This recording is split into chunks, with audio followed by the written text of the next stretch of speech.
ధర్మ బోధనలతో పార్థివ దేహదానం సమాజానికి ఆదర్శం.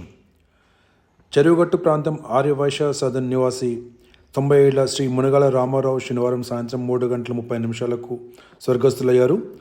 ధర్మ బోధనల స్ఫూర్తితో వారి కుటుంబ సభ్యులు మరణానంతర నేత్రదానం, పార్థివ దేహదానానికి అంగీకరించారు.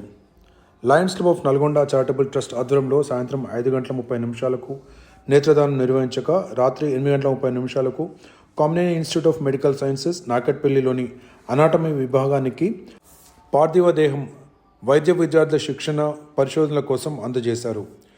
శరీరం నశ్వరమైనది, ధర్మం శాశ్వతమైనది అనే భావనతో తీసుకున్న ఈ నిర్ణయం సమాజానికి అమరస్ఫూర్తిగా నిలుస్తుందని trust managing director doctor Harinath Kadimi తెలిపారు.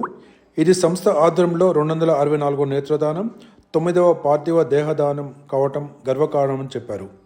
ఈ సందర్భంగా lion KV Prasad, doctor Harinath Kadimi, Chandrashekar Chirunamula, lion LV Kumar, doctor Pullarao, doctor Pranusha, doctor Nitisha, doctor Navina, doctor Konakanchi Vijay Kumar, Yechuri శైలజలు వారి కుటుంబానికి ప్రగాఢ సానుభూతి తెలియజేశారు. మరణించిన వారి ఆత్మకు శాంతి చేకూరాలని, కుటుంబ సభ్యులకు భగవంతుడు ధైర్యాన్ని ప్రసాదించాలని వారు ప్రార్థించారు.